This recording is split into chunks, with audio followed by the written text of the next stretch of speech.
The weather forecast predicts a continuous high temperature reaching 42 degrees Celsius over the next 10 days. When I braved the heat wave and stepped into the office, I found my colleagues sweating profusely while drinking hot water, and the air conditioner was not turned on. I advised them to turn on the air conditioner, or else what if they suffer from heat stroke. However, my colleague Xiao Tang smiled and said that he comes from a family of traditional Chinese medicine practitioners. And the scorching heat is the perfect time for treating winter ailments in summer, not using air conditioning, not using fans, drinking hot water to sweat and detoxify, and even going to the rooftop to sunbathe at noon. This way, all illnesses will naturally disappear, and one can live a long life of 100 years. I kindly tried to dissuade them, fearing they might suffer from heat stroke. But my colleagues thought I was an amateur criticizing the experts, turning things upside down. They locked me in the cold storage and froze me to death. Reborn and back. It was the very day my colleague was giving everyone a science lesson. I exaggerated my performance. Little Tang is beautiful and kind-hearted. Let's all listen to her. 1. Little Chen, let me pour you a cup of hot water. In summer, you really shouldn't indulge in the cold. I opened my eyes in a daze. And a girl with waist-length hair was pouring hot water for me from a kettle. It's Xiao Tang. Had I been reborn?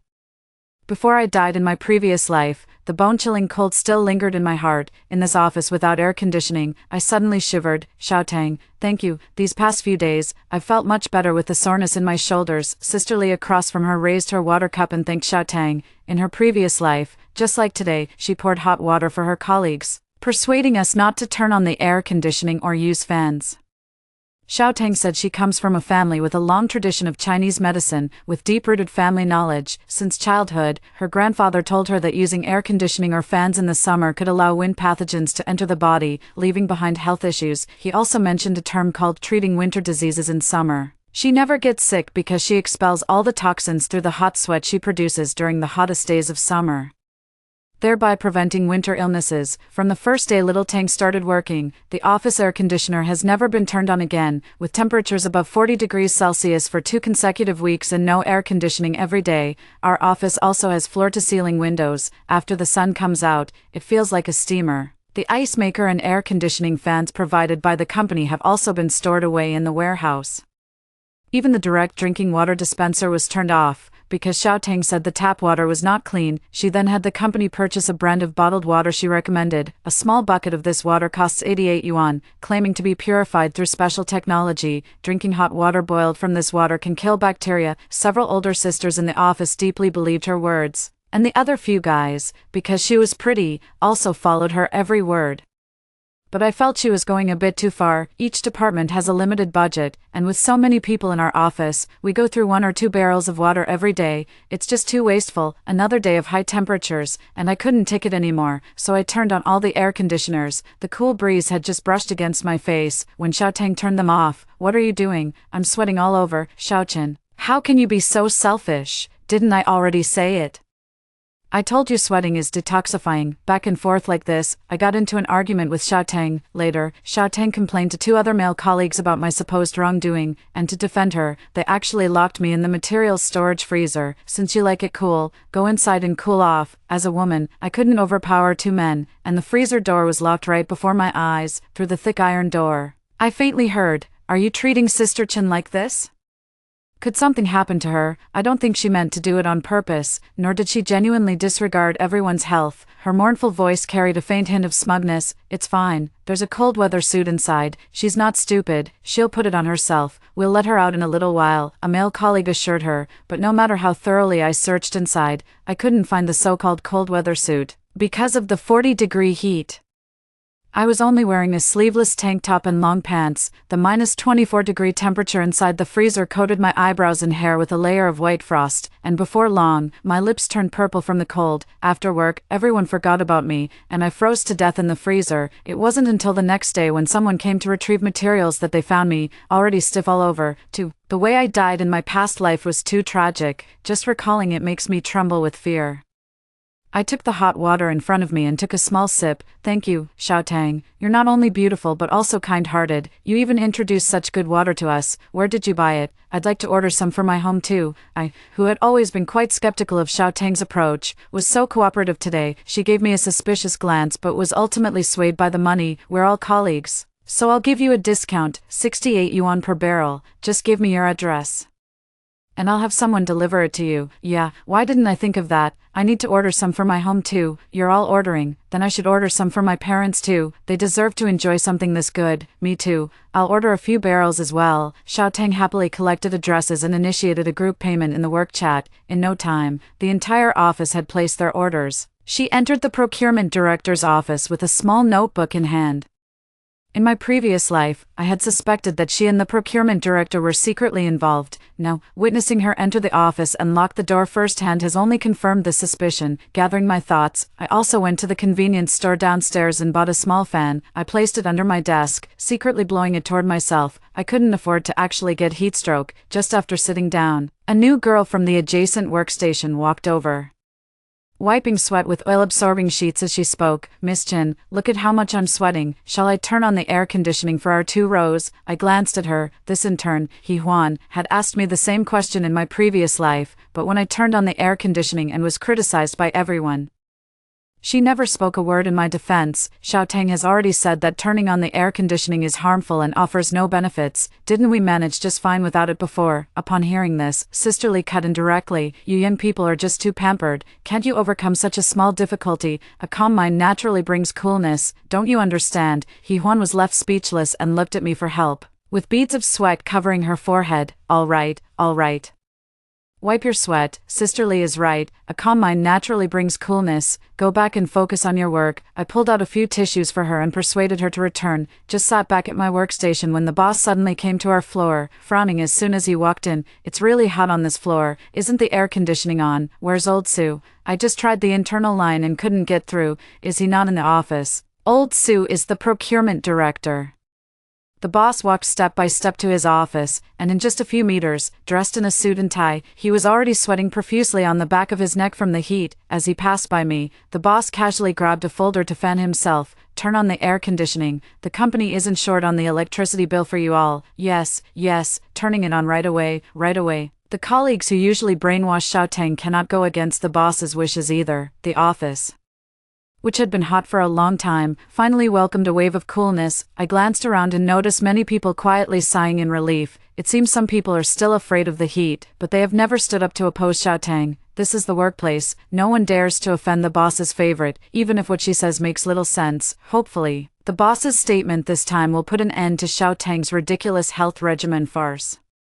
Just as the boss was about to open the door to Director Su's office, the door was opened from the inside. Xiao Tang's face was flushed with a rosy glow, her shy eyes brimming with emotion. She timidly greeted her boss and returned to her workstation. In the office, the portly Old Su hitched up his trousers. It's this hot and you still haven't turned on the air conditioning. Old Su, you're really saving me money. The boss didn't pay much attention to it. Director Su was said to be his university classmate, and the two of them got along very well. It's not easy to make money these days, Director Su replied, walking out of the office and following the boss to the top floor. As soon as the two figures left, Xiao Tang's voice echoed in the office. Who told you to turn on the air conditioner? 3. The colleague who had just turned on the air conditioner immediately put on a flattering smile and promptly switched it off again. Sorry. The boss is here. He told us to turn it on. We hadn't even enjoyed 5 minutes of cool air before it was interrupted. Xiao Tang stood angrily in the aisle, pointing at us. We're all adults. We need to take responsibility for our own health. What if we get sick from blowing the air like this? Wait until you get sick. Won't it be your families who have to pick up the pieces? Am I right? Many of the older colleagues were persuaded by her words and nodded in agreement. Xiao Tang makes a good point. The boss is young and full of energy, but we old folks with our creaky bones and stiff joints need to be more careful. That's right. Xiao Tang really cares about us like family, much better than my own ungrateful daughter. Let's just listen to her. Seeing that the PUA had succeeded once again, little Tang couldn't suppress the smugness at the corner of her mouth. She raised her hand, signaling everyone to quiet down. All right. Director Su just said that starting tomorrow, each of us will have our lunch break shortened by an hour, and I'll take you all to the rooftop to sunbathe. In the upcoming scorching hot days, the outdoor temperature at noon is estimated to reach 43 or 44 degrees Celsius, and the ground will be so hot that an egg dropped on it would cook. Yet, she actually wants us to go to the completely exposed rooftop to sunbathe. Xiao Tang, I'm about to have my period. Can I take a leave? I might not be able to handle the sun, Huan, having likely checked the weather forecast, found an excuse to ask for time off. But Xiaotang wasn't about to let her off that easily. It's understandable for young people to want to slack off or sleep in, but I remember you have dysmenorrhea, right? This is actually a great opportunity to treat the root cause, and Xiaotang's tone was slow and deliberate. This is also the director's decision. You'll need the director's stamp for your internship certificate later. You know, this is a blatant threat. Huan had no choice but to grit his teeth and agree, since the air conditioning wasn't on, combined with the smell of smoke and sweat from several male colleagues. The office was filled with an indescribable odor. I hid the small fan and took the cup of now cold hot water to the pantry. In my previous life, there was no such thing as sunbathing before I died. Perhaps because the person who turned on the air conditioner midway changed from me to the boss. The resulting butterfly effect altered the subsequent events. The people in the office were chatting enthusiastically and didn't notice me. After old Sue returned from the boss's office, I went to the boss's office. The next day, the temperature soared to 43 degrees Celsius, with ground temperatures exceeding 65 degrees. Even the Meteorological Bureau issued a high temperature warning, advising the public to avoid prolonged exposure to the sun. Yet, Xiaotang was enthusiastically inspecting the tools everyone had prepared for sunbathing. Sisterly, you can't wear this sun-protective clothing. What's the point of sunbathing if you're covered up? Sunlight helps with calcium absorption, and didn't you say you sometimes get leg cramps? Xiaolu, your umbrella is way too excessive. Even the women here aren't using umbrellas. Are you, a man, afraid of getting a tan? A tan makes you look more manly. While saying this, she took away Sister Li's Arc'teryx sun protection jacket worth several thousand yuan and tucked it into her own workstation, then pinched Xiaolu's cheek, making the perpetually single Xiaolu blush all over. That's just how Xiaotang is, mixing truth and falsehood in her words, bewitching those around her into trusting her completely. Xiaotang, you really know a lot. It's no wonder you come from a family of traditional Chinese medicine practitioners. Sister Li gave Xiaotang a thumbs up and praised her profusely. Then let's head up. I'll be taking attendance later. I hope no one sneaks off. I watched them respond one by one, calmly counting down. Just as everyone in the office was ready to go, the boss's assistant arrived. Xiaoqin, come with me for a moment, after the meeting with the boss. I quietly went up to the rooftop to check on my colleagues. The hallway was hit by an intense wave of heat. It's hard to imagine how they must feel being out there in the scorching sun. Wow, do I really have that many toxins in my body? My sweat feels so sticky. Xiaotang, even my icy limbs are starting to feel warm. I told you sunbathing your back is effective. Treat winter ailments in summer. Listening to our ancestors is never wrong. I'm really left speechless and can only laugh. In 42-degree weather, being out in the scorching sun, how could you not sweat and not feel warm? I scoffed and prepared to head downstairs. It's unbearably hot up here. I need to cool off at the cafe downstairs. Sister Li, what's wrong with you? Someone exclaimed from behind. Something happened. I immediately stopped in my tracks. Sister Li is detoxing. She's vomiting out the filth and toxins from her body, and she'll feel lighter afterward. Xiaotang's calm explanation came through. It seems someone got heatstroke and vomited. Xiaotang is using her pseudo-medical theories to deceive people again. My heart is in turmoil. These people have indeed harmed me, or remained indifferent when I was being harmed, but after all, they are all living beings. After hesitating in place for 2 minutes, I still went up to the rooftop. Are you not done yet? The boss just asked where everyone in our office has gone. Huan quickly stepped forward, her face flushed with heat, her clothes soaked with sweat and clinging to her body. Really? The boss asked. Then let's hurry down. A flicker of displeasure crossed Xiaotang's face. I was just about to share the herbal pills my family developed with everyone. Did the boss ask personally? Miss Jin, you've come at just the right time. You were absent for so long earlier, and now you can make up for it. She took out a box of pitch-black pills from her bag. Putting on a smile that seemed to be for my own good, she told me to go downstairs and bask in the sun. Huan, who had just stood up, was left in a dilemma, unable to move forward or retreat. I really don't want to go sunbathing. Do I have a death wish? Xiaotang, it's not that I don't want to sunbathe, but I really have too much work on my hands. The boss even asked me to go on a business trip, so I'm heading home early this afternoon. Actually, it wasn't that urgent. But the boss did approve my request to work from home. After saying that, I took a closer look and saw that Sister Li was already pale, with vomit all over her front, yet Xiaotang still wouldn't let her go, leaving her lying on the ground. Other colleagues, who had long been unable to bear the scorching heat, brightened up at my appearance and prepared to act, but hesitated to make any rash moves out of fear of Xiaotang. I looked at their expressions of wanting to resist but not daring to. feeling nothing but disdain. In my previous life, it was these very people who immediately sided with Xiaotang the moment I opposed them. My earlier kindness was truly wasted. My refusal made Xiaotang's expression even uglier, but since I had cited the boss's decision, she had no way to refute it. Miss Chen, you should eat this. It's really good stuff, something you can't even get if you begged for it. If it's something you can't even get by begging, why would you be willing to give it away? I didn't want to get too entangled, so I put one in my mouth, held it under my tongue without swallowing, and turned to leave. Once I got home, I finally relaxed completely, blowing the cool air conditioning and sipping coffee filled with ice cubes. It was truly delightful. Turn on the computer and get ready to work, but the work group chat explodes first. Are the people on the 17th floor crazy? Sunbathing on the rooftop in such hot weather. Did you see the ambulance that just arrived? Yeah. It seems several people fainted and were taken away. 5. What happened? I asked in the group chat. Someone wondered why I wasn't in the office, so I explained a couple of sentences, and they continued. I've long heard that the 17th floor is saving money for the company by not turning on the air conditioning. It's so hot, and you're all sunbathing your backs together. That's just too ridiculous. I didn't know how to respond, so I could only type 2 words. Hee hee. All of this was stirred up by Xiaotang, and now that such a big issue has arisen, I have no idea how the company will handle this matter. Other colleagues who love gossip posted personal videos in the group chat. Several ambulances were parked downstairs at the company, with a few people being carried out on stretchers, while others were being assisted by medical staff. Xiaotang walked at the end with his head down. Accompanied by Director Su and the boss, I tried to advise them too, saying that sunbathing should be done at the right time, but no one listened to me. They all said they only had time at noon. I was also sunbathing. How could this happen? She looked at Director Su with tears welling up in her eyes, her pitiful appearance making everyone believe her words. Someone in the group immediately replied, "This young girl is new here and hasn't been around long enough to persuade those old employees on the 17th floor, right? We can't just pin the blame on her just because she's fine. We're all adults. Could that girl really force them to go sunbathe? The boss doesn't know how to handle it either." I mocked them for underestimating Xiaotang. She has the ability to make everyone listen to her, more effective than holding a knife to their throats. Since an ambulance was called, it probably wasn't anything serious. I finished up my work, booked a train ticket, and prepared to head to the branch office for work. I said I was going on a business trip at noon just to avoid any further complications. The timing was too rushed. There were only tickets available 2 days later. In 2 more days, I could leave this place. The next day, thinking that my colleagues had all gone to the hospital, I went to the office as usual. Sure enough, without Xiaotang and his group of lackeys, even the air in the office felt much fresher. I turned on the air conditioner early in the morning.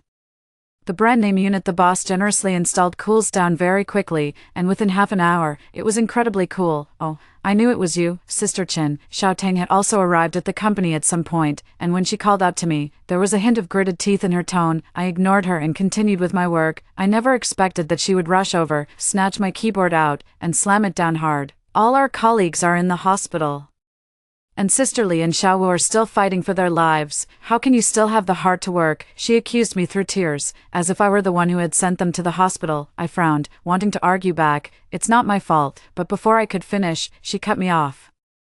If you hadn't made them go to the rooftop to sunbathe yesterday, how could so many colleagues have ended up in the hospital with heatstroke? How can you be so indifferent? I pointed at myself, truly amazed by her ability to twist the truth. Thankfully, it was just the 2 of us here. Otherwise, with her crying and making such accusations, others might have thought it was all my idea to have everyone bake in the sun and get heatstroke, and by shifting all the blame onto me, she conveniently absolved herself of any responsibility. What does this have to do with me? It wasn't me who encouraged everyone to go upstairs. At that moment, a noisy crowd rushed in from outside, mostly middle-aged uncles and aunts, loudly demanding answers. Is this the 17th floor office? How could you blast the air conditioning today while letting my child die from the heat on the rooftop? 6. A chill ran down my spine as I realized these must be the families of my colleagues.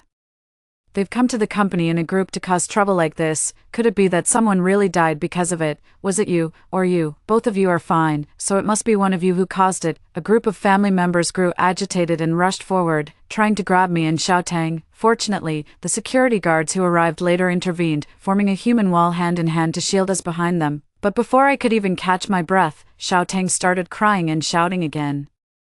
Sister Chen, we've all been colleagues for years. If you hadn't said you were physically weak and asked everyone not to turn on the air conditioning, and then claimed that sunbathing could detoxify the body, no one would have gone up to the rooftop. You need to give everyone an explanation. He even gave me a push forward, nearly sending me stumbling into the midst of the family members. I quickly steadied myself and retorted, "It wasn't me, yesterday.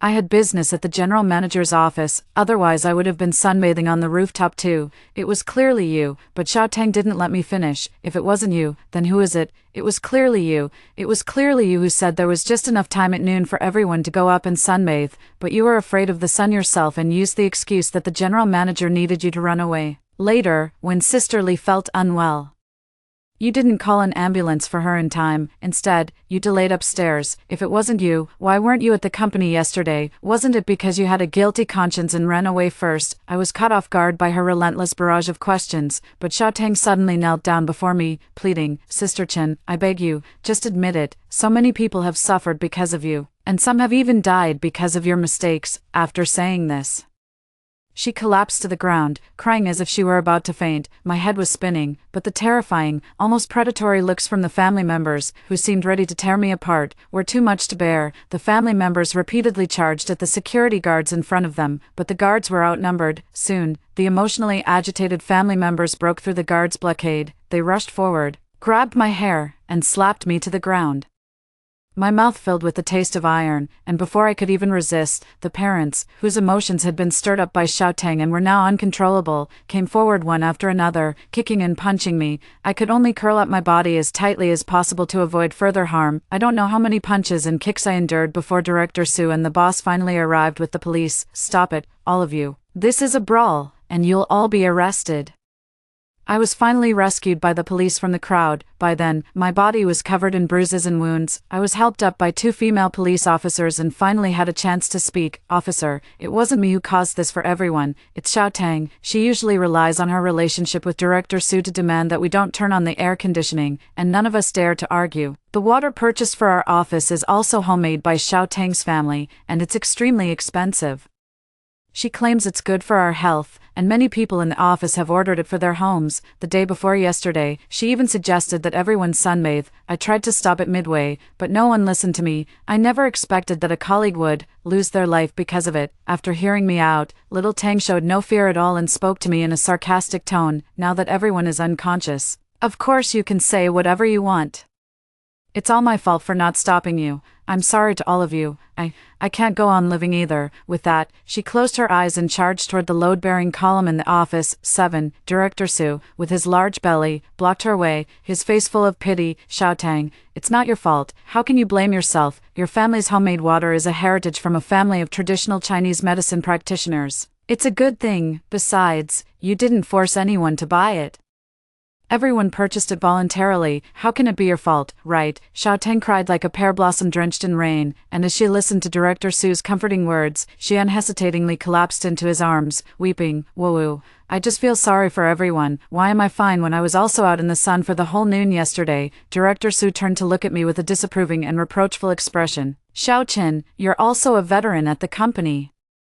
How could you do something like this? If you've made a mistake, just admit it, otherwise, the company won't be able to keep you." I listened to Director Su's words in a daze. Was he threatening me? If I didn't admit it, would he have the company fire me? But this is a matter of life and death. If I take the blame for Xiao Tang, my life will be ruined. Director Su, I don't understand what you're saying. None of this has anything to do with me. What do I need to admit?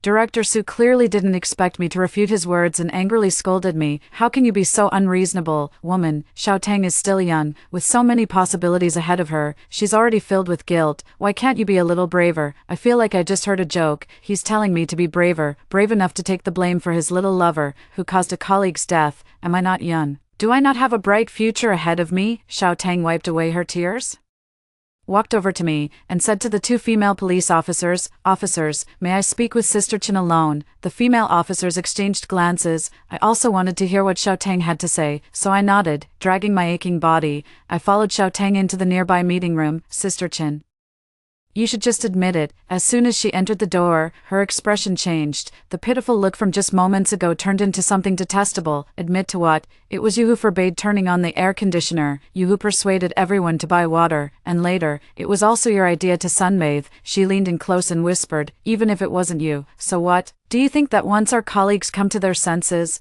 they'll help you testify against me? Would they dare? Our company's benefits system is so good. What if I have Director Sue threaten them with dismissal? Xiaotang was confident and not at all afraid that I wouldn't take the blame for her. Are you that sure? What if someone speaks up for me? I asked her in return, who are you talking about? That intern Yuan, she's had it in for me for a long time, but she's too timid and cowardly to say anything. But she was among the dead too. Xiaotang raised an eyebrow. Completely indifferent to the life or death of a person, as if someone dying because of her was as common as losing or breaking something nearby. A chill ran through my heart. Working with such a woman for 2 lifetimes is truly terrifying. After she finished speaking, she stood to the side, arms crossed, waiting for my response. I pretended to struggle and hesitate, and she sweetened the deal, saying, if you take the fall for this, my husband and I will compensate your family. You can go with peace of mind. So she knew that harming others would require a life in return. In such a heinous incident, with several people dead, if I were caught, I would undoubtedly face the death penalty. I feigned fear, let out a helpless sigh, and then slowly said, I agree. Please take good care of my family. Xiaotang nearly burst out laughing. She suppressed the corners of her mouth from curling upward, nudged me, and said, open this door and go confess your crime. 8. Stepping out of the meeting room, the sounds of crying and cursing from outside pierced through. I limped over to the family members who were being held back by the police and security guards. Looking at their grief-stricken faces, they were all the relatives of those who had harmed me in my previous life. So this is how it feels when a loved one dies. So painful. Is this how my parents felt before? Did they also come to the company like this, demanding an explanation? The mastermind behind all this should pay the price she deserves. Everyone, I will not admit to anything I did not do. I took the recording pen from my pocket and turned it on in front of everyone. I dared to come to work the day after the incident, of course, because I was prepared. As soon as I arrived at the office today, I turned on the voice recorder, never expecting that Xiaotang would actually show up. Moreover, just moments ago, she showed complete disregard for the law, directly threatening and attempting to bribe me. Fortunately, her ignorant actions allowed me to record her admitting to her own crimes. Her lawless words echoed from the voice recorder into everyone's ears, and the family members, who had been extremely noisy just moments before, fell completely silent. Tang in the meeting room sensed something was off and came out. Hearing her own voice, she froze for a moment, then frantically rushed toward me, trying to snatch the voice recorder from my hand. You despicable woman, you secretly recorded this, how dare you? I also shouted at her, why wouldn't I dare? I haven't done anything wrong, why should I take the blame for you? You've killed someone. Little Tang was stunned by my scolding. Looking around, she wanted to find her backer, Director Sue. Finally spotting him at the edge of the crowd, she rushed over, crying and pleading with him, Director Sue, save me, please save me, for the sake of all the money I've helped you earn. I don't want to go to prison. Director Sue stared at the woman before him with eyes wide open in fury, his eyelids twitching with anger. He never expected this foolish woman to so easily expose him. He raised his hand and slapped her hard across the face, the very face that usually stirred his desires. What nonsense are you spouting? When have I ever taken your money? Xiaotang was struck so hard that the corner of her mouth split, a trickle of blood flowing down. She stared blankly at the person before her, as if she had understood something. Suegua, how dare you do it but not admit it? How much profit does a procurement director make? How much dirty money have you earned from the company? Do you want me to? Before he could finish speaking, Director Sue delivered a vicious kick right into little Tang's chest. Coincidentally, she fell right in front of the family members. Now the situation is completely chaotic, their original anger towards me, after repeated twists and the obstruction of the police and security, had already been suppressed to its peak. At this moment, with Xiaotang falling right in front of them, they could no longer hold back, only wanting to take revenge on her. I quietly stepped back, distancing myself from the crowd, watching the police and security personnel enter. They worked to stop the escalating chaos. By the time the police finally rescued him, Xiaotang was completely unrecognizable. His face swollen like a pig's head, and his limbs somewhat deformed. As he passed by Suegua, he still wanted to curse a few words to distance himself from her, but the boss was already negotiating with the lawyer and the police. In the end, even he himself was taken away. 2 days later, before leaving, I returned to the company to pack up the last of my office belongings. The receptionist told me that Director Sue's wife had come to the company yesterday. It turns out he had been married for a long time. His wife was a very simple woman, and according to her, she had worked to support Suegwa through college. Unexpectedly, now that Suegwa has become successful, he started having affairs outside and even transferred all his money, leaving not a single penny for his wife and children, if it weren't for the fact that little Tang had already been arrested. Given the physique of Suegwa's wife, she could probably have torn her apart with her bare hands. Besides the affair between Suegwa and little Tang, part of the money she swindled from everyone by selling so-called health products was also given to Suegwa, who, in turn, abused his position to embezzle and transfer company assets. Both of them were involved in shady dealings, and neither was a good person. Of course, she isn't having an easy time now either. Alone and confined in the hospital. She will face legal sanctions once her injuries have healed. It turns out that this wasn't the first time she had used such methods to amass wealth at our company. As early as her university days, she pretended to be a descendant of a traditional Chinese medicine family, selling so-called health-preserving formulas to swindle money from her roommates and classmates.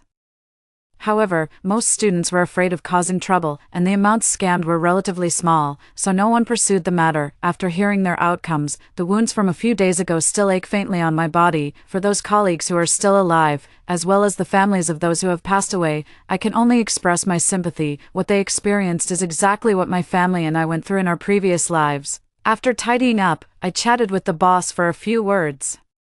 He lamented that he was too sentimental and had been deceived by Suegwa for so many years. The losses were not apparent until he calculated them, and they actually amounted to tens of millions. I couldn't muster any sympathy for him either. If it weren't for the fact that jobs are hard to come by these days, I really wouldn't have much respect for such a foolish boss who is both deaf and blind. After casually handling a few matters, I left the company and headed to a new city. I thought to myself, I would look for new job opportunities while working. In short, I will never come back here again in this lifetime. The end. That concludes the first story. Don't go away. The next story is even more exciting. After being reborn, I have decided to do two things. The first thing is to write the name of my fiancé Fu Zijing's beloved Zhao Rui on the marriage registration form, to let them, that despicable couple, be together for life.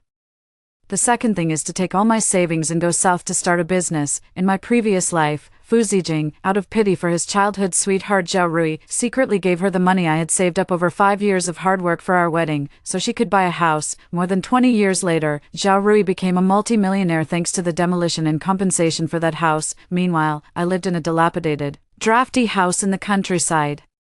Disheveled and tirelessly caring for Fu Zijing, who was bedridden and paralyzed. The mother was raising 2 children on her own. On the day I died from overwork, Fu Zijing was in the big city, dressed in a suit, holding flowers to celebrate Zhao Rui's 50th birthday. When I opened my eyes again, I had been reborn. The staff dormitory was bustling with people coming and going. Seeing me hurrying inside, those who knew me took the initiative to greet me, Wintersweet. Today I ran into Engineer Fu on the street. He was buying a ring at the jewelry store. Is it the wedding ring he's preparing for you? Engineer Fu is educated, good-looking, and knows how to be romantic. Marrying him must be the envy of everyone. Who says it isn't? There really aren't many people as affectionate and loyal as Engineer Fu anymore. Affectionate and loyal, huh? Fu Zijing's affection and loyalty are all given to Zhao Rui. As for me, he only sees me as someone he can summon and dismiss at will, a servant who goes without complaint. After all, this old servant, love him so much, always thinking for him, treating his words as sacred decrees. With me, this old servant, he has absolutely no worries at all. I didn't respond to everyone's words, just quickly made my way through the crowd and went home, closing the door. I headed straight to the room I lived in, opened the box by the bed, where the familiar iron box was placed, and I reached out to open it. The neatly arranged money in the iron box came into view, and I let out a sigh of relief. Thank goodness, everything is still in time. I picked up the money from the iron box and counted it carefully, neither more nor less, exactly 5,000 yuan. This is the salary I've saved over 5 years of hard work, scrimping and saving. In my past life, I was reluctant to eat well or dress well, tightening my belt to save this money, dreaming of marrying Fu Zijing, having children, and living a happy life. But how did Fu Zijing treat me? He secretly gave this money to his childhood sweetheart Zhao Rui to buy a house behind my back, afraid that I would find out the truth and cause a scene. He even deceived me by saying the money was stolen by a thief on his way to buy wedding supplies. I had no doubt about Fu Zijing's words and even comforted him, saying that money could be earned again, later. When Fu Zijing's mother fell down the stairs and broke her leg, Fu Zijing said his mother needed someone to take care of her. I was anxious for him and took the initiative to resign and go home to care for his mother, but as soon as I returned to the countryside to take care of Fu Zijing's mother, my job was taken over by Zhao Rui. I was in the countryside, tending to Fu Zijing's mother, even handling her waste, while Fu Zijing was in the city, flirting and being affectionate with Zhao Rui. Later, Fu Zijing was transferred to a larger city for work and took Zhao Rui along to enjoy a comfortable life. He didn't spare a single thought for me, his wife. I spent half my life serving my mother-in-law and raising 2 children. Approaching 50, I thought I could finally enjoy life, only to discover that Fu Zijing had been secretly maintaining another family with Zhao Rui behind my back.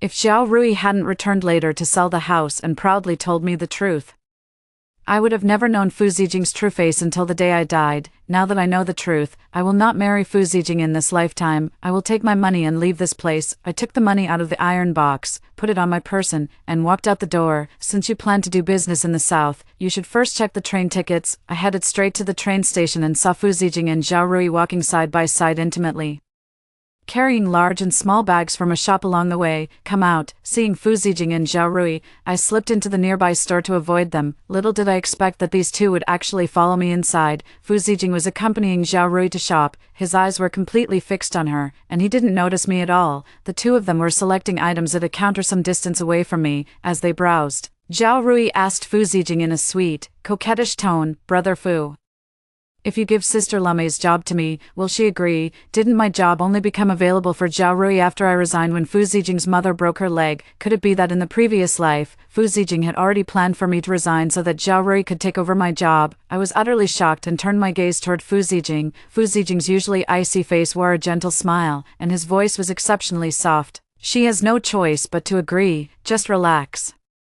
And don't worry, I've already thought of a way. In my past life, Fu Zijing always spoke to me in a strictly business-like manner, his face perpetually stiff and expressionless. I had always assumed that was just his personality. I never imagined that the reason he wasn't gentle with me was simply because I wasn't the person he wanted." Zhao Rui, hearing Fu Zijing say this, her face brimmed with a smile. "Thank you, Brother Fu, you are so kind to us, mother and son. This is what I should do." Hearing Fu Zijing say this, Zhao Rui's eyes shifted, looking pitiful and delicate. "Brother Fu, it's just that Xiaogang and I are new here, and it's not right to keep troubling you. If only we could have just a place to stay would be fine." Zhao Rui bit her lip, looking pitiful and utterly endearing. Seeing her like that, Fu Zijing couldn't bear to let her suffer. He comforted her softly. "Don't worry, I'll find a way to help you with the housing issue." "How can you possibly find a way? You're living in a dormitory yourself right now." Zhao Rui's pitiful expression was such that even an ordinary man would find it hard to refuse, let alone Fu Zijing,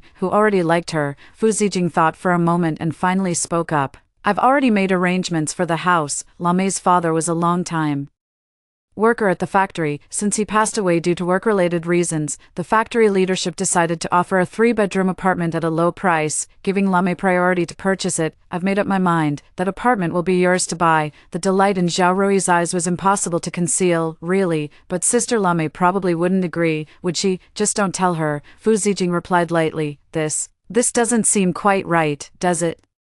Zhao Rui said it didn't seem right, then quickly changed the subject. "But Brother Fu, I'm new here, just arrived, with no money on me, and I have to support my child. Even if the house is offered to me for purchase, I can't afford it." Fu Zijing was quite taken by Zhao Rui's delicate, bird-like demeanor. "Don't worry, I'll figure out the housing payment. Just relax and take it easy. Just wait patiently." Zhao Rui, hearing Fu Zijing's words, immediately wiped away her tears and smiled. "Thank you, Brother Fu, you've been so kind to us, mother and son. I will never forget your great kindness in this lifetime. There's no need for such formality between you and me." The two of them selected their daily necessities and left side by side, completely unaware of me, who was not far from them. I never expected Fu Zijing to go to such lengths for Zhao Rui. It turns out that the low-priced house Zhao Rui bought in my previous life was actually allocated to me by the factory as compensation for my father's death in the line of duty, and Fu Zijing actually went behind my back and intercepted the house for Zhao Rui, using the money I had painstakingly saved to pay for the house, which was intended for our wedding, using my money to buy my welfare house. Zhao Rui didn't spend a single penny throughout the whole process and reaped the benefits effortlessly. How deep must Fu Zijing's feelings be for Zhao Rui? If they hadn't taken advantage of me, I couldn't help but sing praises for their great love. But now, only 3 words come to mind. What a despicable couple. I had originally planned to go to the train station to buy a ticket, but after hearing Fu Zijing's words, I immediately changed my mind and headed straight to the factory to find the supervisor. Upon hearing my purpose, the supervisor was very surprised. You and Engineer Fu are about to get married, so we didn't approach you directly and instead spoke with Engineer Fu. He said he would prepare the documents for you to sign and then submit them, but we've already reminded him several times, and he still hasn't gotten them ready. Upon hearing my supervisor's words, I suddenly recalled an incident from my past life. Around the same time, Fu Zijing had come home with a document for me to sign. Could that document be the housing compensation materials? In my previous life, I believed Fu Zijing signed his name without even looking at the content. That's why Fu Zijing took advantage of the loophole. In this life, I'll strike first to gain the upper hand. I told the leader, he is him, and I am me. This is the compensation the factory gave to my father, and it can only go to me, his only daughter. Fu Zijing is just an outsider to me. We are not married, and he has no right to make decisions on my behalf. I will handle the house matter myself. Reason. Hearing my explanation, the leader also found it reasonable and gave me another set of home purchase documents to fill out. Without delay, I immediately filled out the forms, paid a 2,000 yuan deposit on the spot, and received the keys to my new home in this lifetime. If Zhao Rui and Fu Zijing want to scheme for my house, they can just keep dreaming. I tucked the new house key into my pocket and stopped by a roadside wonton shop to eat a big bowl of steaming hot wontons before heading back to the staff dormitory. Fu Zijing had already returned and was sitting in the living room with a grim expression. Ever since we set our wedding date, I had given Fu Zijing a copy of my dormitory key, and he had given me one of his keys as well, previously. Fu Zijing and I had kept to our own affairs without interfering with each other. Now that Zhao Rui and her son have arrived, Fu Zijing, feeling sorry for them having no place to stay, took the initiative to give up his own dormitory for Zhao Rui and her son to live in. He himself then moved into the other vacant room in my dormitory. Seeing me come back so late, Fu Zijing was very displeased and asked me sharply, "Yan Lame, where have you been? Why are you only coming back now?" If it were any other time, I would have scurried over like a lapdog the moment he frowned. Today, I answered coldly, "I went out to take care of some business." Fu Zijing sneered, "What business could you possibly have?" I ignored Fu Zijing and turned to enter my own room. Fu Zijing was tall, handsome, and cultured, an engineer at the factory. I loved him to the core and had always been excessively flattering and obsequious toward him. He has never been at a loss with me. My attitude left Fu Zijing feeling utterly frustrated. Seeing me head straight into my own room, his anger was palpable, and he immediately got up and followed me in. "Yan Lame, did you wake up on the wrong side of the bed today? By the way, I have to ask, why is there not a single cent left in the money you saved?" So he had already rummaged through the box where I kept my money while I was away. I sneered as I looked at him. "You went through my suitcase, Fu Zijing. What do you mean by going through my things without permission?" I loved Fu Zijing, foolishly offering everything I had to him without any conditions. Fu Zijing had long since regarded my money and all my belongings as his own private property. He never dreamed I would confront him like this. Fu Zijing's face flushed red in an instant. I'm not thinking that we're about to get married and need to buy wedding things. Haven't you saved up quite a bit of money?" I was just thinking of using it first. In my past life, he used this exact excuse to swindle my money and give it to Zhao Rui. Now, in this life, he wants to pull the same trick again. He really has no shame at all. I said coldly, "If you want to buy wedding things, use your own money. Why are you rummaging through my suitcase? Do you not plan to contribute any money for the wedding, making a woman pay for it all? Aren't you afraid of being laughed at if word gets out?" My tone and attitude angered Fu Zijing, never having been spoken to like this before. He immediately shouted, "Yan Lame, what kind of attitude is that?" I stared coldly at the furious Fu Zijing. "What, did I say something wrong? In this factory, who gets married without the man spending money? Why do we have to use my money when it comes to us? Are you even a man?" Fu Zijing was left with no place to hide after my retort, storming out and slamming the door behind him. I closed the door and checked the room, which had been ransacked and looked very messy. Fu Zijing must have rummaged through my room looking for money. Luckily, I was reborn ahead of time and took the money first, otherwise, I would have fallen for his tricks again. Fu Zijing didn't come back that night, and I didn't bother with him either. I knew Fu Zijing was waiting for me to go find him and beg him. After all, in my previous life, I never even argued with him, let alone said anything harsh to him. Suddenly being confronted by me like this, his pride couldn't take it, and slamming the door on his way out was his attitude. Fu Zijing must be waiting for me to go and coax him meekly and humbly like I used to, but this time, he's overthinking it. I didn't care where Fu Zijing was last night, it was probably with Zhao Rui anyway. Fu Zijing likes Zhao Rui so much that he would go through fire and water for her. Now that I'm stepping aside to let Fu Zijing and Zhao Rui be together, He should be very happy and will surely take the opportunity to get close to her. They will be affectionate and inseparable together.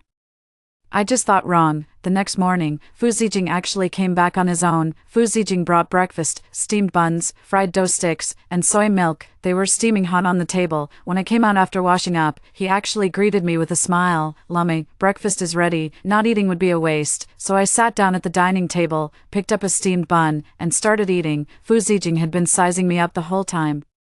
I had no intention of talking to him and just kept my head down, focusing on my food. Seeing this, Fu Zijing had no choice but to take the initiative and speak up. "Lame, I apologize for my poor attitude yesterday. Is the sun rising from the west today?" I looked up at him with a mocking gaze. A flicker of embarrassment crossed his face, but he continued nonetheless. "A colleague of mine had some trouble at home and needed money, so I lent her all the money I had saved for wedding expenses. Now, if we want to buy wedding supplies, we'll have to use your money." Heh, if I were still the Yan Lame from my past life, whose heart was set on Fu Zijing, then of course I would have believed his nonsense, the lie that was told. It's just that I've long since transformed, and I sneer inwardly, knowing he's lying. The purpose was to deceive me out of my money to buy a house for his beloved Zhao Rui. It's not only him, Fu Zijing, who knows how to lie.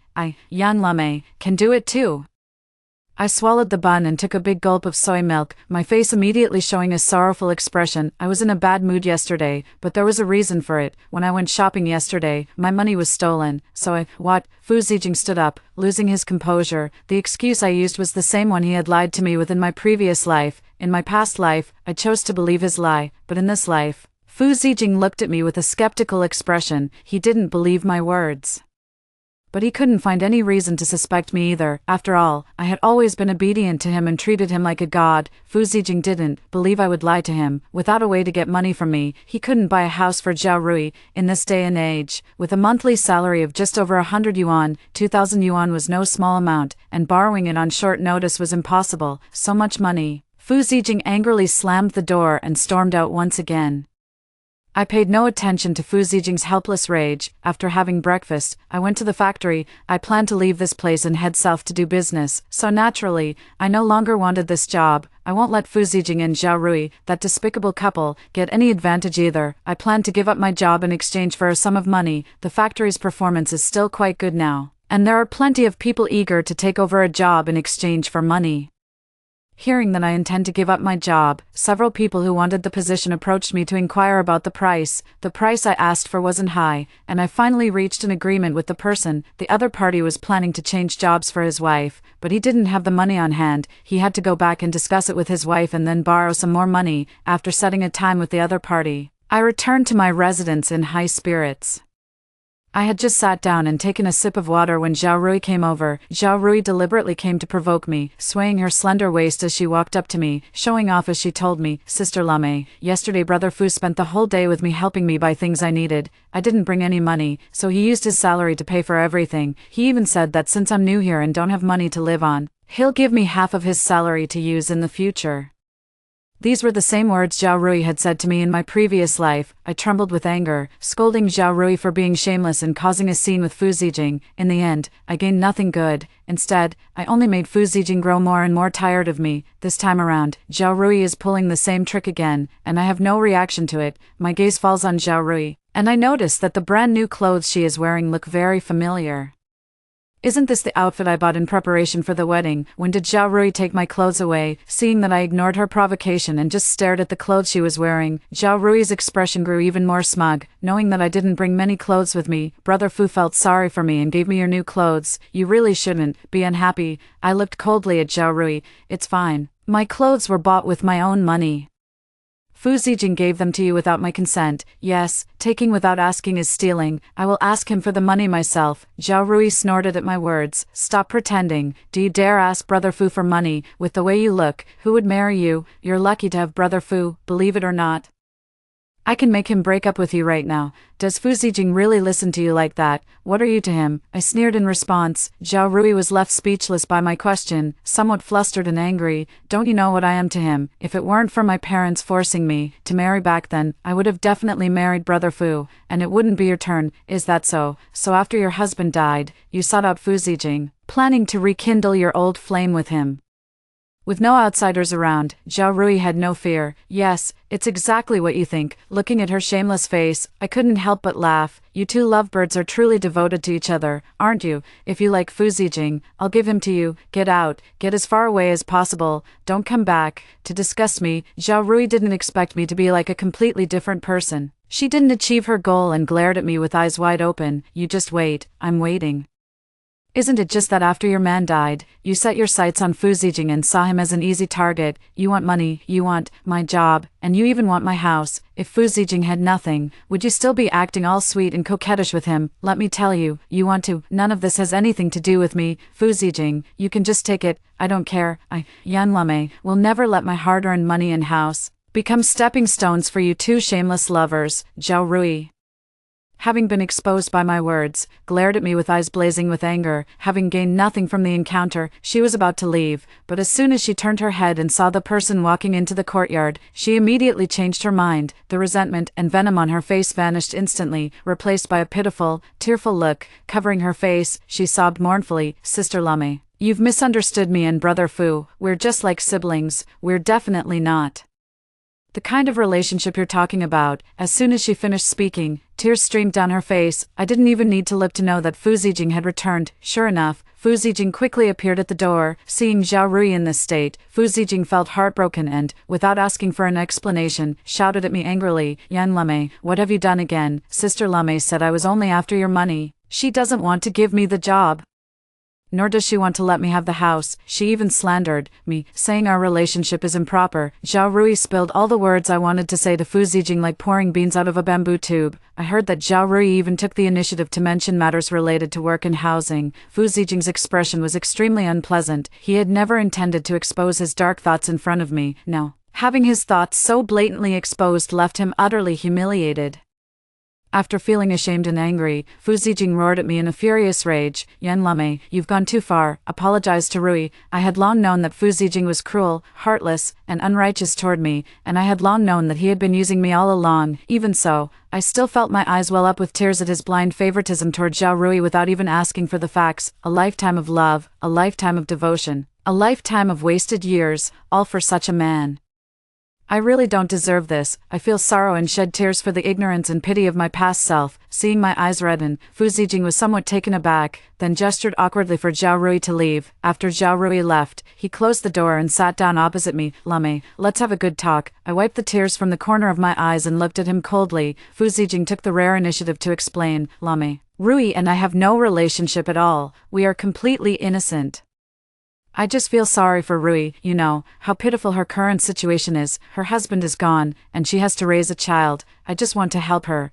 If it weren't for what I experienced in my past life, I would definitely believe his explanation, but no matter how much he talks, it's useless. I continue to stare at Fu Zijing without saying a word. Fu Zijing has never seen me like this before. After hesitating for a moment, he comes over to take my hand. Lame, I didn't mean to hide the house matter from you on purpose. Rui and her child have nowhere to live and have been staying at my. It's not great for the dormitory to spread the word, so I thought about preparing a house for Rui first and moving out. That way, you won't be upset with me over her anymore. That sounds so noble, but why should I give up the house that rightfully belongs to me for Zhao Rui? I asked him word by word. Zhao Rui and I are not related in any way, so why should I give up my own house for her to live in? Fu Zijing was momentarily at a loss for words, and after a long pause, he finally said, Rui and I grew up together, and I owe a debt of gratitude to her parents, so I must repay her. You can repay her on your own. Why drag me into it? If I remember correctly, haven't you already given her quite a bit of money? You even promised to give her half of your salary. Isn't that enough to settle your debt of gratitude?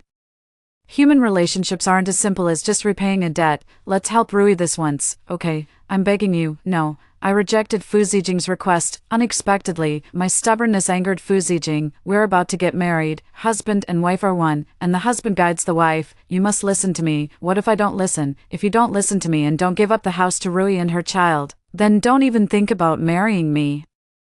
Fu Zijing finally said the words he had always wanted to say to me. In my previous life, after my father's death, I had always been very attached to Fu Zijing and regarded him as my salvation. In my past life, what I feared most was Fu Zijing bringing up a breakup. What I feared most was Fu Zijing abandoning me. So even though I clearly knew he was getting too close to Zhao Rui and their relationship was abnormal, I swallowed my grievances and endured the pain in silence. I always thought that if I were obedient enough, kind enough, and devoted enough to him, Fu Zijing would understand my heart. He would then pity me and treat me well. Unfortunately, the young Lame of the previous life did not live to see that day. She died on that cold, lonely, exhausting, and painful winter night. The young Lame of this life will not be so foolish. I stared at Fu Zijing for a long time before slowly saying, "All right, then we won't get married."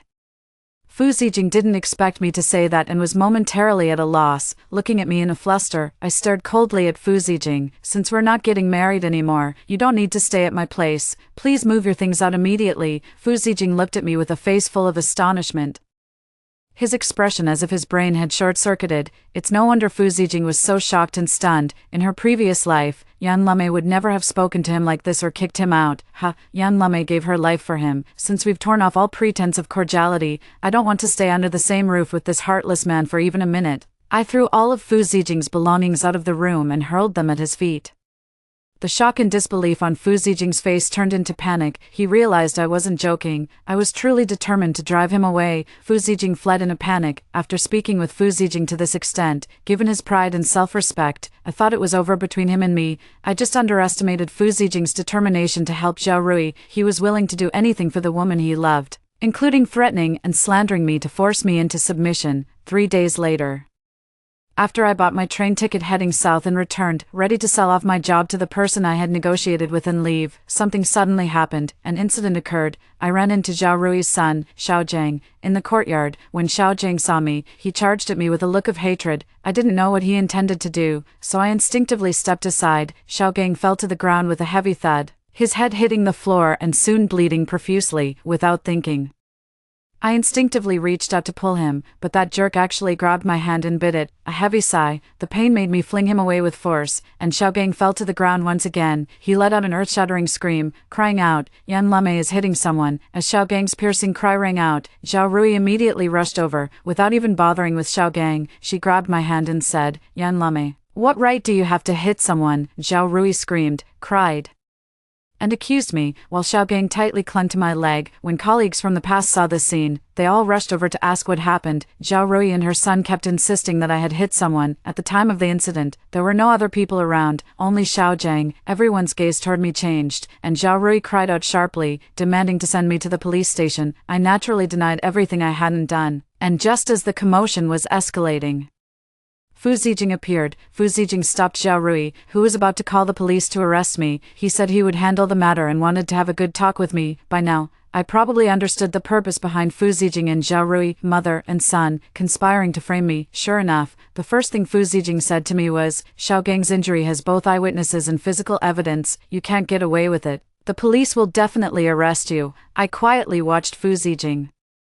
He felt ashamed under my gaze and lowered his head, continuing, "I can persuade Rui not to report it to the police. You won't be arrested for intentional injury and have a criminal record, but you have to show sincerity. Agree to one thing for me." Looking at Fu Zijing, who was bowing his head and speaking clearly, my heart felt cold and desolate. I had long known they were a nest of snakes and rats, shameless and despicable, but I never imagined they would scheme against me with such madness. I was still too naive. I thought that by stepping aside and letting them have their way, I could keep myself out of trouble. Little did I know, since they had ulterior motives from the start, how could they possibly be content? "Are you willing to let go? I am vexed by my carelessness and foolishness." Fu Zijing is willing to be an accomplice for Zhao Rui and her child. Since things have come to this, I have no other choice. I don't want to have a criminal record. I don't want to waste my energy, and I don't want to get entangled with those two rotten people. I spoke with a hoarse voice. "You can't have the house. I'd rather die than give it to Zhao Rui. That house was bought with my father's life." Fu Zijing remained silent for a moment before saying, "We can forget about the house, but you have to give your job to Rui. Don't worry, we'll still get married as planned, and I'll take care of you from now on." He probably thinks I'm desperate to marry him. Hearing him say that just made me sick. I couldn't stand being with Fu Zijing for another minute. Fortunately, I had long since stopped wanting to marry him, long since stopped wanting to live that unbearable life. Staying away from that scoundrel Fu Zijing is my current, in urgent matters to be done. Weighing everything, I agreed. "Fine, the job goes to Zhao Rui. You can leave now." I agreed. But Fu Zijing wasn't as happy as I had imagined. He actually reached out to hug me, saying, "Lame, You've been wronged in this matter. Don't worry, after we get married, I'll treat you well. I promise I won't let you suffer any grievances. He probably thought he was a romantic hero. I suppressed my disgust and avoided Fu Zijing. Once again, I coldly reminded him, you can leave now. Fu Zijing didn't leave. Instead, he shamelessly claimed he had nowhere to stay and settled into my guest room again. I knew he was no good. And I knew both he and Zhao Rui were despicable and shameless creatures. To prevent them from causing trouble again, I had no choice but to play along with them anyway. I've already bought the train ticket. In 5 more days, I can leave this place and never have to see these disgusting, rotten people again. Fu Zijing seemed like a completely different person, no longer acting so high and mighty. Instead, he diligently prepared breakfast, lunch, and dinner every day, trying to build a good relationship with me. But now, whenever I see him, I only feel disgust and disgusting. Fu Zijing took the initiative to buy candies and cookies to please me, and actively asked about the details of the wedding ceremony. He probably had a pang of conscience and stopped spending all day with Zhao Rui, showering her with attention. Instead, he started hovering around me every day. Even when I gave him a cold shoulder, he didn't seem to mind. He discussed wedding arrangements with me, the banquet, the guest list, what I should wear for the ceremony, clothes. On the surface, he seemed genuinely invested in this marriage, but I felt no trace of emotion. I had already endured enough suffering in my past life, and I would never believe that a scoundrel like Fu Zijing could truly repent. Changed to Fu Zijing's eager attempts to please me, I only responded with a few cold words, "You figure it out." These were the exact words Fu Zijing had said to me with indifference when I was meticulously preparing for our wedding in my previous life. And I returned them to him in kind. Fu Zijing's expression was very complex, but soon he was speaking to me again in an ingratiating manner. "Wintersweet, this is our marriage report. I've already signed it. And now I'm just waiting for you. Once you sign it, let's go get our marriage certificate." I watched Fu Zijing's eager demeanor and curled the corner of my mouth. "Put it over there. Our wedding is in 3 days. We can't delay any longer. It's best to get the marriage certificate today." I don't know why Fu Zijing is so determined to get a marriage certificate with me, to prevent any accidents. I don't want Fu Zijing to see my true thoughts, so I said calmly, "You go ahead and attend to your own matters first. I'll go get the marriage certificate myself after I sign." I've been very cold to him these past few days, and suddenly being so straightforward made Fu Zijing feel overwhelmed by the unexpected favor. "All right then, I'll go deliver the invitations first. You sign first, and then we'll go get the certificate together." Fu Zijing happily took a few invitations and went out, while I held the marriage report with a cold smile. Just as I was about to tear it up and throw it away, Zhao Rui came looking for me again. These past few days, Fu Zijing hadn't gone to see Zhao Rui, and no matter how hard she tried, she couldn't get him to leave. Fu Zijing's change in attitude made Zhao Rui unhappy, so she took advantage of the fact that Fu Zijing no longer actively came to my door to provoke me. "Yan Lame, even after all this, you're still clinging to Brother Fu. Do you really have no shame?" I looked at Zhao Rui with a forced smile. "Compared to your shamelessness, I still have a lot to learn. After all, no matter what, Fu Zijing and I are nominally engaged, unlike you, who clings to Fu Zijing all day without any status, just trying to stir up trouble." My words hit the nail on the head, leaving Zhao Rui fuming with anger. She glared at me with venom in her eyes. "You don't think you've won, do you? Let me tell you. If you know what's good for you, break off the engagement with Brother Fu right now, or you'll regret it later. You'll have to face the consequences." "What if I don't?" "Zhao Rui, I know you want to marry Fu Zijing. Fu Zijing is now an engineer, earning a monthly salary higher than the average. The regular workers earn over 100 yuan more, and the future is limitless. You want to take my place, but why should I help you achieve that?" I stared at Zhao Rui Yuan with a cold smile, deliberately picking up the marriage report and shaking it in front of Zhao Rui. Zhao Rui's expression changed when she saw the marriage report, and a look of unwillingness flashed in her eyes. "Yan Lame, Brother Fu doesn't like you at all, so how could he possibly marry you? He's enduring all this humiliation for my sake. Is that so? If he likes you so much, why did he insist on marrying me? Why didn't he marry you?" "That's because Brother Fu couldn't bear to see me suffer. I might as well tell you, the plan to frame you with Xiaogang was Brother Fu's idea. He had already intended to give your job to me. Originally, Brother Fu planned to use his mother's illness and need for care to lure you in, but he never expected you to suddenly become a different person. Brother Fu had no choice but to come up with the idea of using Xiaogang to frame you." Zhao Rui was completely fearless. She didn't take me seriously at all and told me everything. Brother Fu only agreed to marry you for your house, money, and salary. If he didn't have an ulterior motive, he wouldn't treat you this way. He told me himself that he doesn't like you at all. He just wants to use you. After all, you're easy to fool, obedient, and can't live without him. Zhao Rui thought I would get angry or fly into a rage, but I only felt indifference. After all, I already knew what kind of person Fu Zijing was in my past life. No need for her to specifically remind me. I ended Zhao Rui's provocation with a glass of water. She left angrily, cursing with water all over her head and face. With the noise gone from my ears, I picked up Fu Zijing's marriage report and looked at it over and over again. I had planned to tear it up and throw it away before, but now I don't think that way anymore. Since Fu Zijing and Zhao Rui are so deeply in love, I'll do them a favor before I leave. I picked up the pen and signed Zhao Rui's name under the other name. Then I took the marriage report and headed straight to the marriage registration office. A few minutes later, I had the marriage certificate in hand. Looking at the names Zhao Rui and Fu Zijing on it, I smiled. In this life, I wish Fu Zijing and Zhao Rui a long and loving relationship, never to part. Fu Zijing returned in the evening, bringing me some pastries again. When he entered, I was tidying up my things. Most of my belongings had been sold, making the room and house feel somewhat empty. Fu Zijing also noticed something was off. He glanced around and said, trying to make conversation, "Lame, why do I feel like, it seems like a lot of things are missing from the house?" I replied calmly, "I threw away everything that wasn't needed." "Then why did you pack your luggage?" "I lost my job, and I can no longer stay in this dormitory. It needs to be cleared out for other workers, so I packed up my B. All the things from the West have been collected and sent to the house my father left me." I told the truth, and Fu Zijing didn't doubt it, warmly urging me to eat the pastries he had bought. I glanced at them, a cold smile appearing at the corner of my mouth. These pastries weren't the ones I liked. They were all flavors that Zhao Rui preferred. "So, Fu Zijing, if you're pretending to be good to me, shouldn't you at least do it properly?" I'm really annoyed. I didn't want to expose it originally, but I just couldn't hold back. "All these pastries are savory. I don't like them, salty pastries, but I prefer sweet ones." Fu Zijing's face flashed with embarrassment. I remembered wrong, Lame. It's all my fault. I'll buy the pastries you like from now on."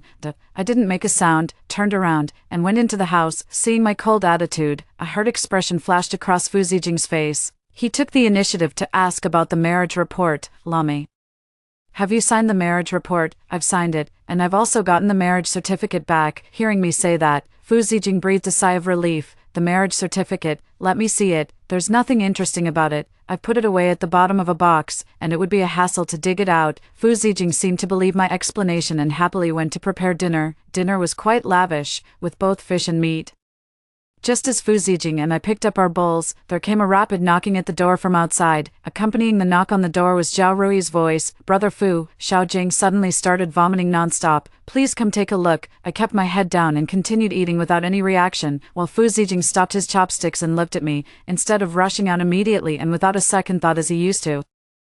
He cautiously looked at me and said, "Lame, if you're worried, go take a look. How about we go together?" "I'd rather not. We're not related, and I'm not a doctor. I'd just be in the way." Fu Zijing hesitated when he heard me say that. The knocking outside grew even more urgent, and Zhao Rui's voice carried a sob. In the end, Fu Zijing got up and left. "Lame, I'll be back soon." I continued eating without much emotion, and after dinner, I cleaned up, washed, and went back to my room to sleep. Fu Zijing did not return that night. The next day, I calmly moved all the things I had already packed to the new house. After making several trips back and forth, I overheard people in the factory discussing. It is said that Zhao Rui's son was poisoned last night and almost lost his life. He is still in the hospital receiving emergency treatment and has not yet been out of danger. This is something that did not happen in the previous life, so I am somewhat curious.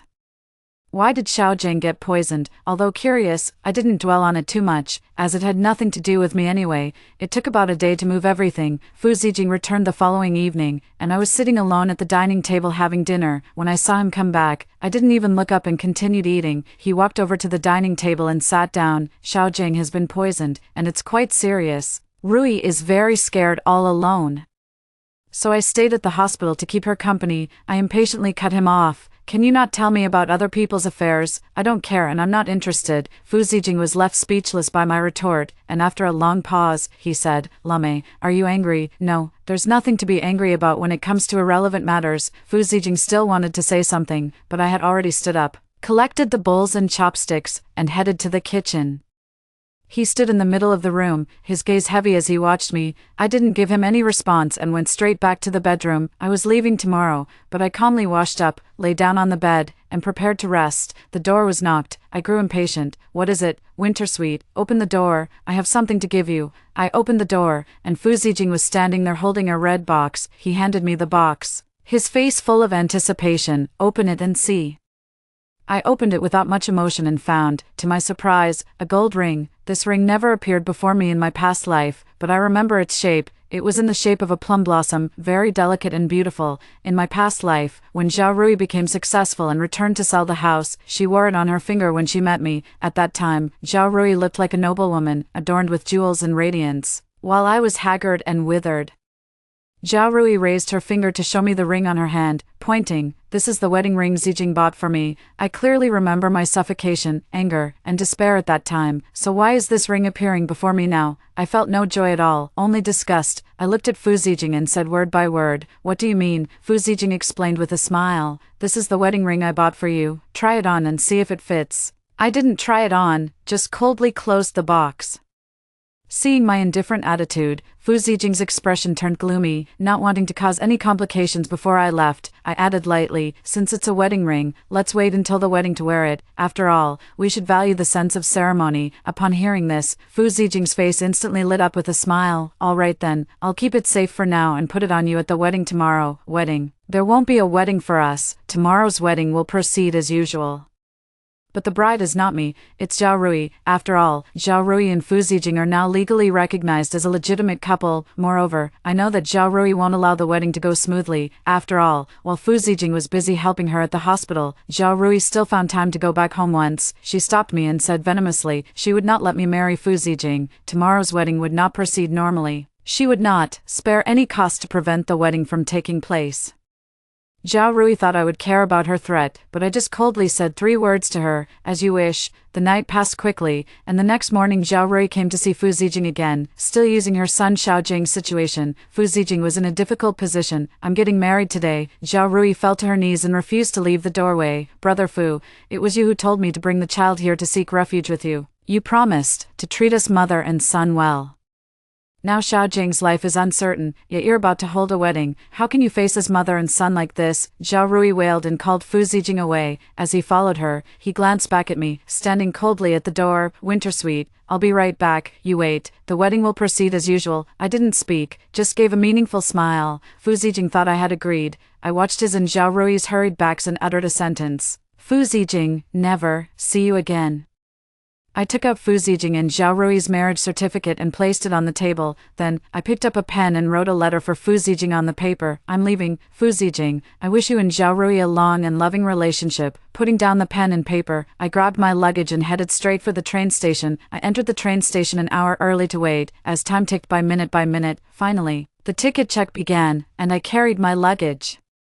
Following the crowd into the boarding gate, I found my seat and sat down, letting out a sigh of relief. In this life, Yan Lame will no longer be someone else's appendage. I am going to seek a new life of my own. The train whistled and slowly pulled out of the station. My gaze drifted through the glass window to the world outside. Goodbye, the place where I've lived for over 20 years. As I withdrew my gaze, I suddenly caught sight of a familiar figure running frantically towards me, Fu Zijing. Fu Zijing had been absent-minded ever since he followed Zhao Rui to the hospital. Xiao Jing was rushed into the operating room for emergency treatment, with Zhao Rui sobbing beside him. Fu Zijing, however, had no intention of offering concern or comfort, feeling only irritation. He remembered clearly that Xiao Jing had already shown signs of recovery and improvement when he left the hospital, and the doctor had said there was nothing serious. Why had his condition worsened so drastically in just one night? This shouldn't have happened, right? His gaze fell on Zhao Rui's face. Her eyes were rubbed red, yet not a single tear was shed. Seeing Fu Zijing looking at her, Zhao Rui sobbed and leaned in, reaching out to grab Fu Zijing's hand. "Brother Fu, if anything happens to Xiao Jing, how can I go on living? I can't live anymore." When Zhao Rui leaned in, Fu Zijing instinctively moved aside. Zhao Rui had fully expected Fu Zijing to embrace her, planning to throw herself into his arms and hold him tightly. He cried. She was determined to stop Fu Zijing and Yan Lame's wedding, to ruin their marriage at all costs. She thought to herself, why not let Fu Zijing step aside? Zhao Rui was caught off guard and fell flat on her face. the pain making her see stars. Over there, Fu Zijing was also staring in astonishment at Zhao Rui, who had fallen to the ground. Zhao Rui cried out loudly, and as he hesitated, he prepared to reach out and help her up. A person hurriedly ran from the other end of the corridor. It was an engineer surnamed Li, whom Fu Zijing had called to help prepare for the wedding. Engineer Li gasped for breath as he ran. Zijing, something terrible has happened. Fu Zijing's heart skipped a beat at the sight of Engineer Li. He withdrew his hand, which had been about to support Zhao Rui, and quickly walked toward Engineer Li. What happened? Is it that Lame is angry? No, it's not that Lame is angry. It's that Lame has left, gone. Fu Zijing doubted his own hearing. Where could Yan Lame go? Where could she possibly go? Both her parents are dead, and now she has no one left but herself. Engineer Li handed it to Fu Zijing. Take a look at this. Weren't you supposed to marry Yan Lame? How come the marriage certificate is between you and Zhao Rui, and Yan Lame left you a suicide note? Fu Zijing snatched the marriage certificate and the letter from Engineer Li's hand. Upon clearly seeing the names on the marriage certificate, his eyes widened in fury. Then, after reading Yan Lame's note, Fu Zijing immediately dashed outside. Behind him came Zhao Rui's sorrowful cries, but Fu Zijing did not look back. Fu Zijing had only one thought in mind: he must keep Yan Lame. He was determined to keep Yan Lame no matter what. 15 years later, I returned to my hometown in glory after carving out a path in Shenzhen. Accompanied by my assistant, I returned to Jiangqing, where I had lived for over 20 years, to make an investment. 15 years later, Jiangqing had changed with each passing day, and its former poverty and backwardness were no longer visible. The factory from back then has already shut down, and my former colleagues and acquaintances have all gone their separate ways. As my assistant accompanied me on the street, looking at the countless lights of the city, I was filled with a flood of emotions. I recalled my past life in my 30s, toiling day and night in the countryside. My face was etched with the marks of wind and frost, my hands were rough and cracked, and I didn't have a single decent piece of clothing to wear. And now I live in a spacious and bright villa in Shenzhen, drive a car, and run a company. I married a man who cherishes me and gave birth to lively and lovely children. My in-laws treat me as their own, and my family is harmonious and happy. All of this stems from the choice I made back then. Who would have thought that two different choices could lead to two completely different outcomes? Strolling through the streets of Jiangqing, the sound of vendors selling sugar-roasted chestnuts reached my ears.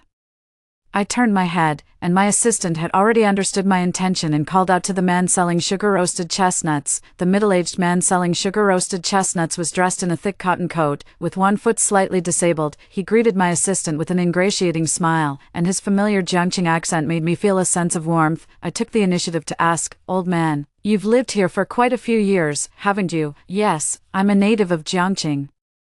I've been living here for almost 40 years now." The man skillfully weighed the sugar-roasted chestnuts and expertly packed them before handing them over. When I paid, the man looked up at me. Our eyes met, and I could see surprise and disbelief in his gaze. The candied chestnuts he handed me suddenly fell to the ground. His voice rose sharply, changing in tone. You are Lame." I looked at the middle-aged man, whose face was etched with the marks of wind and frost, appearing worn down by the burdens of life. "You know me. Who are you?" I am Fu Zijing. Fu Zijing. I stared in astonishment at the man before me, unable to reconcile the gaunt, haggard, and disabled figure with the handsome and dashing Fu Zijing. Connected together, Fu Zijing is now less than 40 years old, but he looks like a 60-year-old man. Fu Zijing looked at me with a complicated gaze, his lips trembling. "Lame, why won't you give me a chance? Do you know how long I've been looking for you?" I didn't understand why Fu Zijing was looking for me. He liked Zhao Rui so much, and I had already stepped aside for him. Shouldn't he be happy with my sacrifice? But Fu Zijing clearly didn't seem that way. In his previous life, Fu Zijing may not have been someone who could get whatever he wanted, but he later became the chief engineer of a Fortune 500 company, which could be considered a successful and thriving career. What happened in this life that made him stay here selling sugar-roasted chestnuts instead of going to a big city? Although Fu Zijing and I are old acquaintances, there is really nothing to reminisce about. Fu Zijing looked at me, too embarrassed to exchange pleasantries any further. The disparity in our status made him feel ashamed. He pushed his sugar-roasted chestnut cart and limped away. I had no intention of prying into his affairs. To me, Fu Zijing was merely a passerby. I had long since let it go, but the very next day, during the investor meeting, I unexpectedly ran into the factory director. The factory director looked at me with a sigh and took the initiative to talk about Fu Zijing. It was only then that I learned what Fu Zijing had gone through after I left. After learning that he and Zhao Rui had registered their marriage, Fu Zijing was unwilling to let the mistake continue. He wanted to dissolve their marital relationship, however. Zhao Rui was unwilling to do so. In order to ruin my wedding with Fu Zijing, she fed her son Xiao Jiang rat poison. Initially, the amount of rat poison administered was not excessive, and Xiao Jiang was rescued at the hospital, recovering from the danger. Unwilling to accept the failure of her scheme, Zhao Rui secretly fed Xiao Jiang rat poison again on the morning of my wedding with Fu Zijing. The result of this was that Xiao Jiang was sent to the emergency room for several days before his life was saved. However, he was completely incapacitated, becoming a useless person, dragging along her son who had become a useless person. Zhao Rui was dumbfounded. She had fully believed that after I left, Fu Zijing would go along with the mistake and marry her, taking care of her and Xiao Jiang. Little did he expect that Fu Zijing would be unwilling. Zhao Rui then made a huge scene, forcing Fu Zijing to take responsibility for her. It was only then that Fu Zijing saw Zhao Rui's true colors. He was unwilling to marry Zhao Rui, but how could she possibly let him go? She spread rumors everywhere that Fu Zijing had slept with her, which is why I left in anger. She wanted Fu Zijing to take responsibility for her and her useless son. Zhao Rui refused to divorce. And Fu Zijing wouldn't agree to marry her either. The two who were once deeply in love now look at each other with disgust. Zhao Rui refused to let go of Fu Zijing and persistently pursued him. Later, she used some means to spend a night with Fu Zijing, and then Zhao Rui became pregnant. Upon hearing that Zhao Rui was pregnant, Fu Zijing's mother came to persuade him to live a good life with Zhao Rui. Fu Zijing also accepted his fate and decided to live a good life with Zhao Rui. Just as the two were preparing to settle down and live a good life, an unexpected incident occurred. Fu Zijing's mother broke her leg, just as she had in the previous life. Zhao Rui had already given birth to Fu Zijing's child, and she was unwilling to give up her job to care for Fu Zijing's mother. As I had done before, she refused to sacrifice herself, so Fu Zijing had no choice but to take leave to care for his mother. Without a source of income, living off one's savings, life is becoming increasingly difficult. Zhao Rui was drawn to Fu Zijing's engineer status, hoping for a better life. Now, Fu Zijing is struggling financially because he took too much leave and has no salary. Moreover, the factory has also expressed dissatisfaction with Fu Zijing for not being able to report to work on time. Later on, the factory's performance declined, and layoffs began. Fu Zijing, the engineer least likely to be laid off, became unemployed. Person, Zhao Rui. The worker who had joined halfway was also deservedly laid off. Without a source of income, life became difficult. There were two disabled family members and a child crying out for food. Zhao Rui, who had hoped to rely on Fu Zijing for a better life, was completely dumbfounded. She didn't want to follow Fu Zijing, who had no future, and insisted on divorcing him to remarry. Fu Zijing hated Zhao Rui to death, believing that he had become like this all because of her. So he dragged his feet and refused to divorce. The two of them had switched roles from before, pulling at each other. Zhao Rui was never an easy person to deal with, and Fu Zijing refused to divorce. She then left her own foolish child, Xiao Jiang, along with the child she had with Fu Zijing, for Fu Zijing to take care of, while she herself went to the city to fool around. Zhao Rui was beautiful, knew how to dress up, and spoke in a sweet, delicate voice. She quickly found a new partner. And from then on, she never went back, instead spending her time outside indulging in pleasure and accompanying men. Fu Zijing couldn't abandon his paralyzed mother, so he had to stay in the countryside to care for her, occasionally doing small business to supplement the family income. Zhao Rui found a new partner and came back to divorce Fu Zijing, but he refused to divorce her, wanting to drag her down. The man Zhao Rui found had some influence and broke Fu Zijing's leg. Listening to the factory director's account and thinking of Fu Zijing's weathered face I saw last night, it was exactly like my own in the previous life, a portrayal of life. I couldn't help but laugh. What goes around comes around, and heaven spares no one. That's all for today's story. If you enjoyed this video, please give it a like and subscribe. If you have any suggestions, feel free to leave a comment below. See you in the next video.